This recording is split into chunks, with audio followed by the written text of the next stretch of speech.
last night Jay was live and he goes off again. He's drunk, of course, in his truck because Jay is a man-child. He doesn't learn from his mistakes.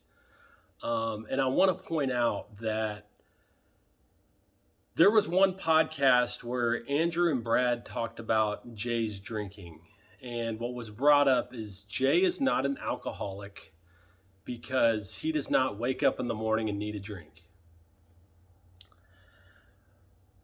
That is not the definition of an alcoholic. Okay, there are many types of alcoholics. A person that wakes up in the morning and needs a drink, they get the shakes. That is an alcoholic that has drank so much that they are fully dependent on alcohol. But you can be somebody that binge drinks every night and you're an alcoholic. And with Jay, what we see is a man who continues to get drunk and destroy everything around him. He knows how toxic he becomes when he drinks. Jay becomes severely toxic when he drinks. I mean, when he's sober, he is 1,000 times more likable. I mean, you can't stand the guy when he drinks because he's just so ugly towards everybody. And that's, like I said in the last video, all of his demons and self-hatred coming out. So there was a comment, I think probably a troll, that came on and said Brad basically called Jay a walking abortion. We've heard him use this term before with Jason. I think he called Jane a walking abortion. It's a funny, joking term. Okay. Brad has a very dark sense of humor, and it's something that I can really appreciate because I have a dark sense of humor myself. And then Jay goes on to say, oh, now Brad's, this is how Jay talks when he's drunk. So Brad is basically bringing family into it. You're bringing family into it. I'm going to expose your living abortion. I'm going to talk about the things people don't know. I mean, he sounds like a complete freaking moron because he's so drunk. He's talking in slow motion and he's sitting on the camera repeating himself 100 times. So I think Jay doesn't realize basically he kind of exposed himself in that statement. If Brad called Jay a walking abortion and Jay is saying that Brad is bringing his family into it, then chances are Jay is a walking abortion. Okay, because if your mom did not try to abort you, why would you get angry at that? If you have a loving mother that raised you good, how is that bringing family into it? It's only bringing family into it if that is the truth. So either Jay, we all know Jay is the bedroom baby. He calls himself the bedroom bully, but he's the bedroom baby because he is so sensitive. He couldn't handle Brad, poking fun at him like friends do. There's a good chance it could be sensitivity, but we're never going to know. My guess is that Jay does have hatred for women because maybe he was supposed to be aborted, but this is all speculation. But again, why would you get so angry at somebody calling you a walking abortion? If one of my buddies said I'm a walking abortion, I would probably laugh and be like, so what do you mean by that? Like, I know I had a loving mother. I had loving parents. I know they didn't want to abort me. So it's like, why would you take offense to that?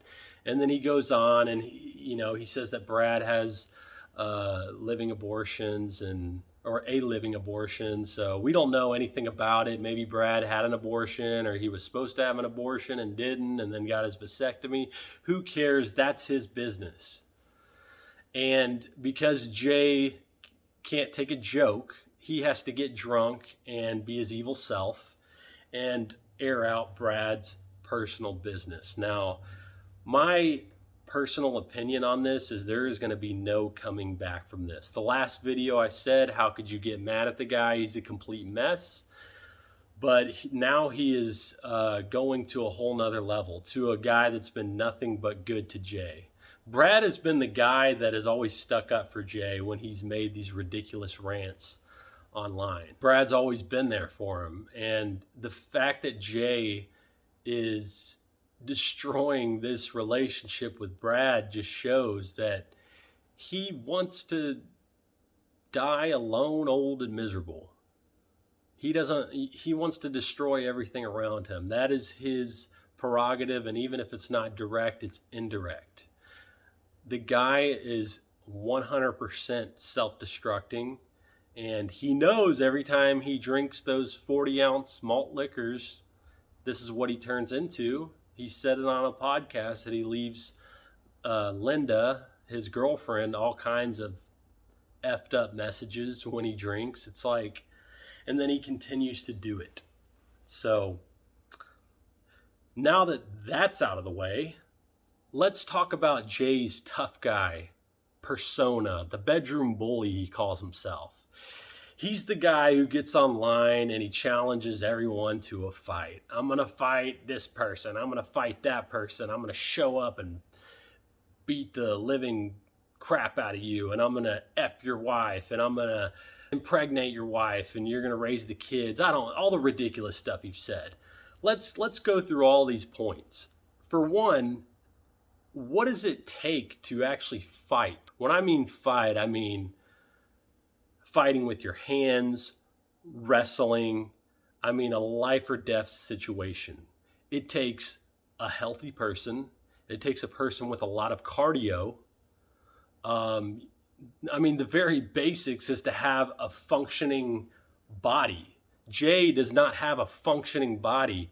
The man went to the Hoover Dam and he couldn't walk. The man can't even walk because his cardio is so bad. He had to go sit under a cooling station because his body is not even able to function at the most basic level, moving your legs. I mean, if you threw the guy in the woods and asked him to survive, he would be dead like the first week. I mean, no. Actually, he could probably lay down.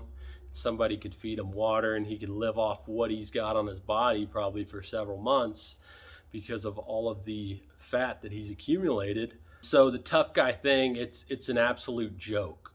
What happened when he talked all the crap about PJ, about how he's going to beat PJ up? PJ's a pretty boy. He's this, he's that. PJ came into his domain. He came into a podcast with two guys that said they were going to mess PJ up. Two of them. So who's the tough guy and who's the sissy? He came and he sat between you and Rob, the two guys that were talking the most crap about him. And what happened? They sucked up to him. They asked him for advice. Rob said, I'm sorry, it was the alcohol. Wimps. Internet tough guys. That's what they are. There's no documentation of Jay ever confronting people in person because he is an internet tough guy. He leaves people voicemails saying he's going to do this and that. He talks about it on podcasts about what he's going to do and he never does it. That's number one. Number two, he talks about how he likes to dominate women in the bedroom. You know, pull their hair, humiliate them, He calls himself the bedroom bully. We all know that Jay cannot achieve an erection. He said in them podcasts that I would rather just beat off than have sex because it's too much work. The man is so lazy he doesn't want to have sex. But he calls himself the bedroom bully. He has to emphasize what a tough guy he is, okay? but there's nothing to back it up. It's all words, it's all labels. People that have to overemphasize, I'm the bedroom bully and I'll beat your you know what. And I'm not cussing because it's YouTube. And Laura said it the best. Let's talk about the stuff with the homosexuals. Jay likes to constantly talk about homosexuality. And he basically would get drunk and bash Lenny because Lenny is into transsexuals. He would call Lenny a faggot. He would call Lenny all types of awful things. Another person that has done nothing but good things and stuck up for Jay. And then later on, he admits to masturbating to tranny porn. He's admitted to that. Then he starts calling Andrew Colora a homosexual, this and that. So going on Jay's past, if we're going to go on Jay's past, he's everything that he's not.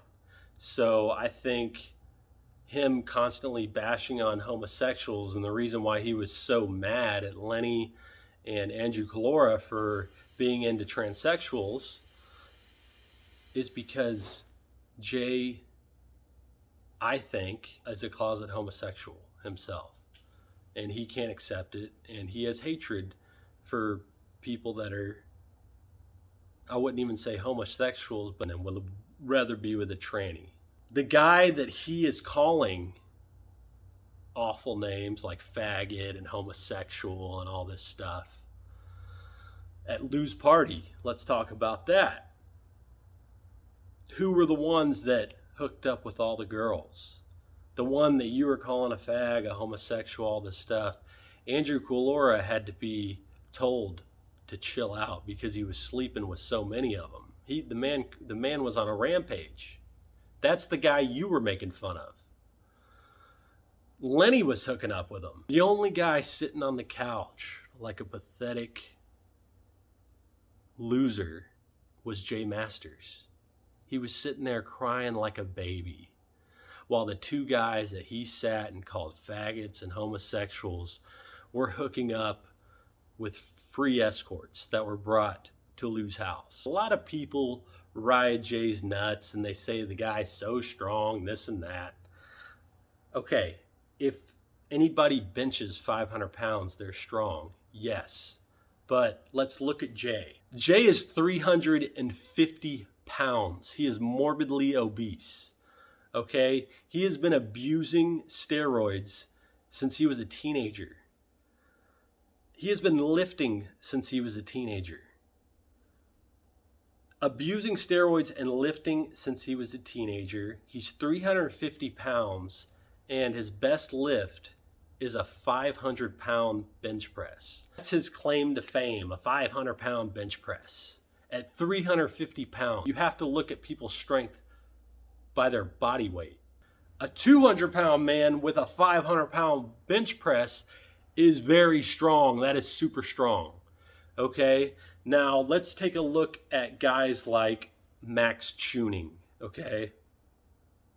Max Tuning is small. The guy does not look like he lifts. Very skinny. You know, he's got some cuts, but if I saw him walking around, I would probably think, you know, maybe he was like a wide receiver in high school or something. I wouldn't see him as a lifter. This man deadlifts over 600 pounds, under 200. That is what raw strength is. When you are lifting double, triple what you weigh, Jay's numbers are nowhere near that. Okay? So all this crap about Jay's an elite power lifter and he's got all these numbers. He's 350 pounds. He's been abusing anabolics for 40 years. He is not an elite power lifter. He's nowhere close to it. Jay is so insecure. Andrew Colora came into Delray with diagnosed low testosterone, little to no testosterone. Okay, he had been natty for 5 years, off of everything, cold turkey. Not even HRT. But because Andrew Colora was actually somebody in the powerlifting world, Jay has to go on a big stack just to go work out with somebody with low T who hasn't taken anything in over 5 years. Insecurity at the max. 350 pounds and he can't even work out with someone that's 240 with low T without going on a massive stack. This is the kind of guy that Jay Masters is, and people are probably wondering, why am I ripping into him so much? Because I'm doing what other people won't do. I'm getting on camera and exposing this guy for what he is. Okay? Now that that's all done, I want to mention another contradictory thing that Jay did. Jay went on for weeks at a time about how PJ's a spoiled little rich boy, and he took away all of his credit for building an empire, Blackstone Labs. PJ is the man. He built an empire from the ground up. There's a picture of him in an empty room with a box of supplements, probably pro hormones back in the day, but a box and a computer.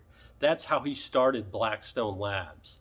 And now the man has he has a freaking warehouse in the business district of Boca, I think it is. And because Jay's so insecure and jealous, he would basically defame PJ and say, oh, he's just a trust fund baby, and you know, grandma opened up her pocketbook and told him to stop doing this and that. Projection. That's what Jay is. Everybody knows Jay's a little baby. He's a mama's boy. And when things go bad, he goes to mommy's house and he drives around her Mercedes. And Jay is the definition of a trust fund baby.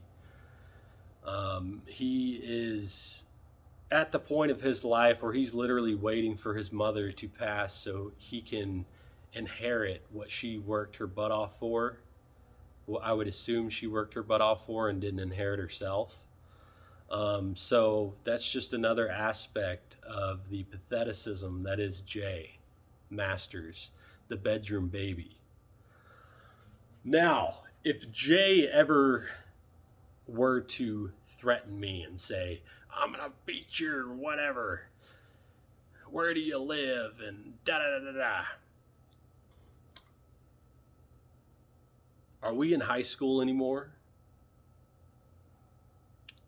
If it doesn't have anything to do with making money and bettering myself, my family, I don't have any interest in doing it. If you want to fight for money, you want to put $5,000, $10,000 up, the winner gets it. We're not doing street fight crap because I'm not going to be a criminal. But if you want to go to a gym and you people to raise the money, it doesn't even have to be the winner takes all. We can try to raise, I don't know, at the very least $5,000. Winner takes 4, loser takes 1. $10,000, winner takes 8, loser takes 2. And you, my friend, you're going to be the loser. I can guarantee that. But I feel so bad for you that I would give you a little cut. And because I'm a misfit maniac, I did not build the following.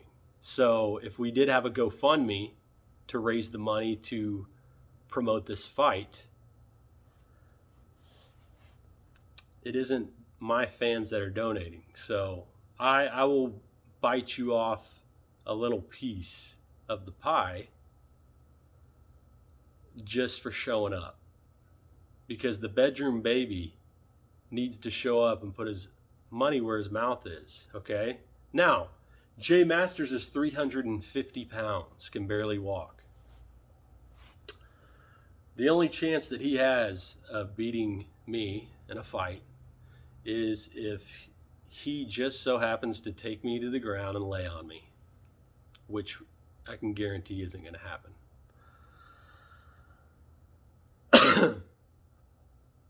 I will allow, because I know Jay doesn't have the discipline to diet down, I will allow Jay to be 350 pounds.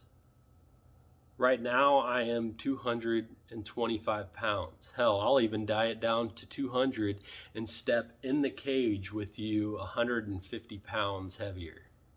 So if we can get a GoFundMe started, I'm not going to do some dumb crap like fight you for nothing.